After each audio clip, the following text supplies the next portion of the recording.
Hola, soy la abogada Brittany James y estoy aquí hoy para contestar todas sus preguntas en relación de inmigración.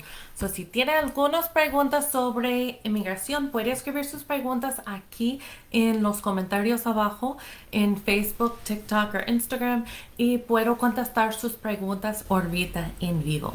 Recuerde que como siempre en ese tipo de situación solamente puedo dar información general y contestar sus preguntas en una manera general.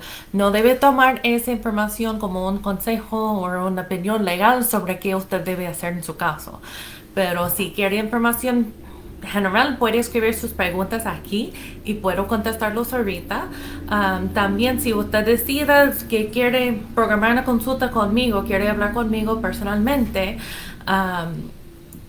para una consulta puede llamarnos al 772-539-8400 para programar una cita, ¿ok? Y de nuevo 772-539-8400. Si tiene algunas preguntas puede escribirlos aquí y puedo contestarlos ahorita. Mientras que estoy esperando por sus preguntas. Un tema que quiero hablar hoy es un poquito sobre cómo funcionan los casos en la Corte de Inmigración. Yo sé que hay mucha confusión sobre eso, cuando uno tiene corte, qué va a pasar en la primera corte, y cómo es el proceso. Por ejemplo, yo tenía un cliente hoy, ella estuve tenía mucho miedo de ir a corte, pero explicando a ella qué iba a pasar, ella sentía mucho mejor. Básicamente en el proceso de la corte, primero los procesos en la corte empiezan con lo que se llama una noticia de parecer. Es cuando inmigración está poniendo cargos formales contra uno diciendo las razones que están poniendo a la persona en proceso de deportación. Por ejemplo, si entró al país ilegal, ellos van a poner ahí en ese papel diciendo que, ok, usted no eres de los Estados Unidos, usted entró al país sin inspección y por eso tiene un problema, una inadmissibility que ellos pueden deportar por eso. Cuando llega con el juez en la primera audiencia, el enfocamiento del juez primero es, ok, ¿cómo va a contestar esos cargos? Ok, si uno llega a la corte sin abogado, en la primera corte también eso depende del juez, pero en general la primera corte puede decir el juez que quiere más tiempo para buscar un abogado para representar en corte. Y en general el juez va a dar más tiempo para eso. Um, y van a dar otra audiencia. Pero si no, si usted tiene que contestar eso, puede contestar los cargos, pero especialmente cuando los cargos involucran algo criminal, si tiene la residencia, inmigración está tratando de deportar, eh, debe tener un abogado, ¿sí? O debe por lo menos consultar con un abogado sobre su caso y sus opciones antes de ir a la corte solo, ¿ok? O si usted está en la corte solo por la primera vez, debe pedir más tiempo para buscar un abogado, ¿ok? Pero después de contestar esos cargos, la próxima pregunta del juez normalmente es, ok, ¿cuál es su defensa? ¿Qué tipo de aplicación va a hacer con el juez? Y puede decir el juez qué aplicación va a hacer. Si eso es lo que hacemos cuando nosotros tenemos casos en la corte. Si una de las opciones, por ejemplo, si está aplicando por asilo, si está aplicando por algo que se llama cancelación de deportación, donde tiene que demostrar que tiene 10 años aquí, tiene buen carácter moral y tiene hijos, esposo o padre que son ciudadanos o residentes que van a sufrir si no puede quedar aquí. Hay otras opciones también, depende en su caso. Pero básicamente el juez va a preguntar, ok, ¿cuál es su aplicación?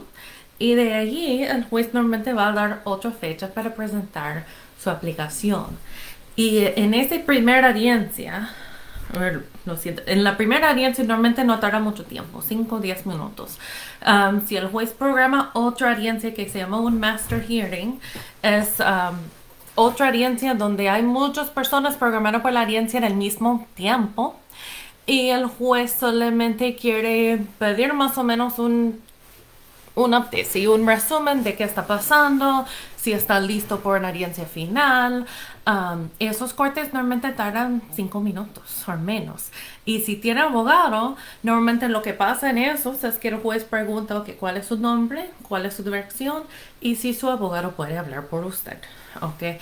Y aparte de eso, normalmente no tiene que decir mucho más. Si es un master hearing, si tiene una aplicación pendiente en frente del juez, normalmente el juez va a dar otra audiencia por la audiencia final y eso es donde tiene que dar su testimonio y presentar su caso completo, ¿ok?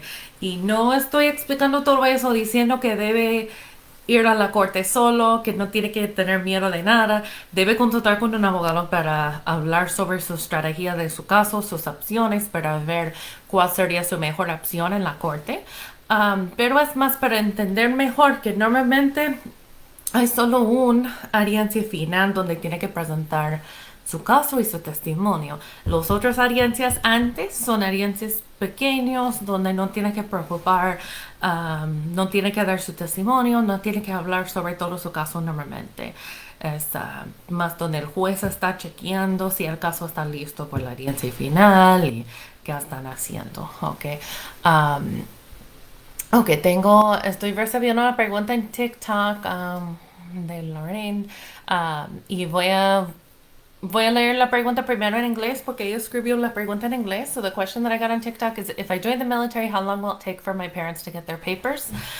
So that depends a lot on their local immigration office. So basically, if in general, and of course, I can't say that your parents would definitely be able to get their papers or not. It really depends on their situation. They may not qualify for it, so they would have to do a consultation to review everything. But in general, the process would be requesting something called a parole in place through the local office. And the time frame for that really varies depending on the office. I would say normally it takes a few months. It could be very fast. It could take them several months to approve. Once they have that parole in place, and this is in general, that would give them protection from deportation for 1 year and the ability to apply for a work authorization. And then if you are 21 already, then you would be able to also file a petition for them. And assuming that there's no other issues, then they may be able to apply for their residency. But yes, as far as the actual residency, it really depends on the local office. I will say our office that we use the most here locally, which is in West Palm Beach, Florida, we're usually looking at, I would say between 9 to 12 months is a good average. Sometimes it may be a little bit faster. I know there's some other offices around the country that may be taking longer than that. But there is one way for you to find out and at least get an estimate. If you look on the USCIS website, there's a section where it says case processing times. And there you can choose the local office and choose the I-45 application, and at least they'll give you an estimate of what their posted processing times are. That's not always official. It's not always completely accurate, but that's what they officially put out. So that's at least a decent estimate to go off of. And I'm going to also go ahead and explain this question in Spanish as well. And you're welcome. Voy a explicar la pregunta que recibió en español también. So, la pregunta que ella tenía es si ella entra al militar, ¿cuánto tiempo va a tardar hasta que sus padres puedan tener sus papeles? Y primero es que todo depende en su caso. Si todos los casos son diferentes, no puedo decir 100% si ellos van a calificar o no, sin tener una consulta con ellos para revisar toda su situación. Pero en general, si ellos no tienen otros problemas, el proceso general cuando un hijo entra al militar es para aplicar por algo que se llama parole in place con la oficina local de inmigración, y eso normalmente tarda unos meses, depende de la oficina local. Y después, si el niño tiene 21 años, puede hacer la petición junto con la aplicación de la residencia. ¿Y cuánto tiempo tarda eso? Todo depende en su oficina local también. En la oficina que nosotros usamos, el más frecuente, que es la oficina en West Palm Beach, Florida, normalmente tarda entre 9 a 12 meses más o menos, pero todas las oficinas de inmigración son diferentes. En la página de web de inmigración de USCIS puede chequear en su oficina local cuánto tiempo está tardando este proceso, ¿ok? Y si alguien quiere una consulta sobre eso, si tiene más preguntas, Puede llamarnos para programar una consulta. Nuestro número de teléfono es 772-539-8400. Y si hay un costo por la consulta conmigo, cobramos $200 y la consulta normalmente es programada por 1 hora, ¿ok? Pero en esta situación podemos hablar sobre todo su caso, puedo contestar cualquier pregunta que tiene. Pero si no quiere programar la consulta, pero si tiene preguntas en general, les puede poner sus preguntas aquí, pero realmente si quiere una opinión sobre qué debe hacer en su caso, tiene que programar una consulta. Ok, tengo una pregunta aquí en Instagram de Belly Shan. ¿Dónde se encuentra usted? Atiende casos en Miami. Sí, mi oficina principal está en Vero Beach, Florida. Estamos como 2 horas y media de Miami. Pero sí, yo tengo casos allá. Yo represento clientes en la oficina de inmigración allá, de la corte. Lo siento, la corte de inmigración allá especialmente y también las oficinas de inmigración en Miami. Y ahorita, por la pandemia, también estamos haciendo la mayoría de nuestras consultas por teléfono y al más que podemos por teléfono y correo electrónico.